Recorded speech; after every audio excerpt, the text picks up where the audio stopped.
എൻ്റെ എല്ലാ പ്രിയപ്പെട്ട കൂട്ടുകാർക്കും നമ്മുടെ പുതിയൊരു വീഡിയോയിലേക്ക് സ്വാഗതം. എന്തൊക്കെയുണ്ട് എല്ലാവരുടെയും വിശേഷങ്ങൾ? എല്ലാവരും സുഖമായിട്ടൊക്കെ ഇരിക്കുന്നോ? ഞങ്ങളിവിടെ സുഖമായിട്ടൊക്കെ ഇരിക്കുന്നു കേട്ടോ. അപ്പോൾ ഇന്ന് നമ്മൾ അടിപൊളി ഒരു മുട്ട വറവലിൻ്റെ റെസിപ്പിയുമായിട്ടാണ് വന്നിരിക്കുന്നത്. അപ്പോൾ ഈ ഒരു കറി മാത്രം മതി നമുക്ക് ചോറ് അടിപൊളിയായിട്ട് ഒരു പ്ലേറ്റ് ചോറ് ഒന്നും അറിയാതെ കഴിക്കാൻ വേണ്ടിയിട്ട് കേട്ടോ. അപ്പോൾ നമുക്ക് ഈ വറവൽ എങ്ങനെയാണ് ഉണ്ടാക്കുന്നത് കണ്ടിട്ട് വന്നാലോ?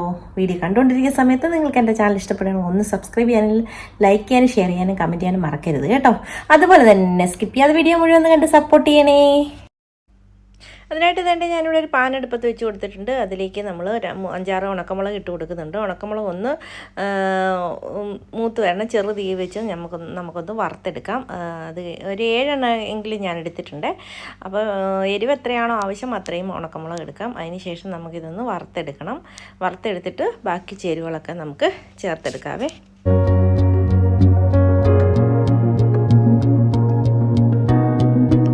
നമ്മുടെ മുളക് മൂത്ത് വന്നപ്പോൾ ഞാൻ അതിലേക്ക് കുറച്ച് ഉപ്പുപൊടി ഇട്ട് കൊടുക്കുന്നുണ്ട്. അത് നമ്മളൊരു പാത്രത്തിലേക്ക് വിറകോരി വെച്ചിട്ടുണ്ട്. പിന്നെ നമ്മളൊരു ഇടത്തര സവോളയാണ് അരിഞ്ഞെടുത്തിരിക്കുന്നത്. ഇനി ഇതെല്ലാം കൂടെ നമുക്കൊരു മിക്സിയുടെ ജാറിലേക്ക് ഇട്ട് കൊടുക്കാം.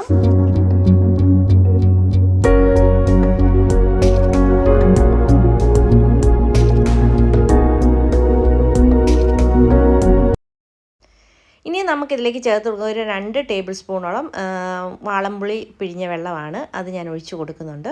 അത് കഴിഞ്ഞ് നമുക്കിത് നന്നായിട്ട് ഒന്ന് പേസ്റ്റ് പോലെ അരച്ചെടുക്കാം. അതിന് ശേഷം നമ്മളൊരു പാനെടുപ്പത്ത് വെച്ച് കൊടുത്തിട്ടുണ്ട്. അതിലേക്ക് ഒരു 5 മുട്ടയാണ് ഞാൻ ഒഴിച്ച് കൊടുക്കുന്നത്. എണ്ണ ഒഴിച്ചതിന് ശേഷമാണ് പാനിലേക്ക് മുട്ട ഒഴിച്ച് കൊടുത്തിരിക്കുന്നത്. ഇനി അതൊന്ന് ചിക്കിയെടുക്കണം. മുട്ടയൊന്ന് നന്നായിട്ട് ഉടച്ച് ചിക്കിയെടുക്കാം.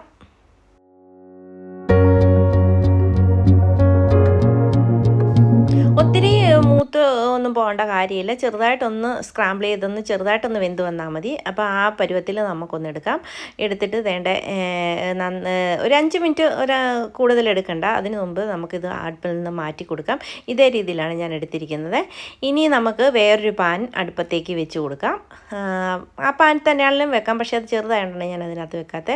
ഇനി ഇതിലേക്ക് നമ്മൾ ആ മുളക് വറുത്തതിൻ്റെ കുറച്ച് എണ്ണ ഉണ്ടായിരുന്നു, അത് ഒഴിച്ച് കൊടുത്തിട്ടുണ്ട്. അത് പോരാത്തതുകൊണ്ട് കുറച്ച് എണ്ണയും കൂടെ നമ്മളിതിലേക്ക് ഒഴിച്ച് കൊടുക്കുന്നുണ്ട്. അതിന് ശേഷം നമുക്ക് ഇതിലേക്ക് ഒരു 1/2 ടീസ്പൂണോളം കടുക് ഇട്ട് കൊടുക്കണം. എണ്ണയൊന്ന് ചൂടായി വരുന്ന സമയത്ത് വേണം കടുക് ഇട്ട് കൊടുക്കാം. കടുക് ഇട്ട് കൊടുത്ത് ഒന്ന് പൊട്ടി വരുന്ന സമയത്ത് കുറച്ച് കറിവേപ്പില നമുക്ക് ഇതിലേക്ക് ഇട്ട് കൊടുക്കാവേ.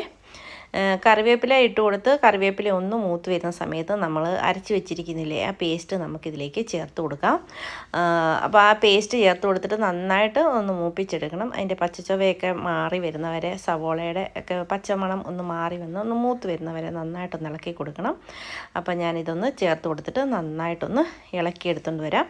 അപ്പോൾ ഈ സമയത്ത് നമുക്ക് ഉപ്പ് കുറവുണ്ടെങ്കിൽ ഉപ്പൊക്കെ ഈ സമയത്ത് ചേർത്ത് കൊടുക്കാം. ഞാൻ ഉപ്പ് നോക്കിയപ്പോൾ ഉപ്പ് കുറച്ച് കുറവുണ്ട്. അപ്പോൾ ഞാൻ കുറച്ച് ഉപ്പ് കൂടെ ഈ സമയത്ത് ചേർത്ത് കൊടുക്കുന്നുണ്ട്. അതിന് ശേഷം നമുക്ക് ഇതിൻ്റെ വെള്ളമൊക്കെ ഒന്ന് വറ്റി, നമ്മൾ പുളിവെള്ളം ഒഴിച്ച് കൊടുത്താണല്ലോ, പുളിവെള്ളമൊക്കെ ഒന്ന് വറ്റി വരുന്നവരെ ഒന്ന് വെയിറ്റ് ചെയ്യണം. അതിന് ശേഷം നമുക്ക് ഇതിലേക്ക് നമ്മൾ വറുത്ത് വെച്ചിരിക്കുന്നില്ലേ ആ മുട്ട ഇട്ട് കൊടുത്ത് ചിക്കി എടുക്കണം. ഇപ്പം ഞാൻ ഉപ്പൊക്കെ ഇട്ട് കൊടുത്തിട്ട് നമ്മുടെ ഉള്ളിയും മുളകും എല്ലാം നന്നായിട്ട് മൂത്ത് വന്നിട്ടുണ്ട്.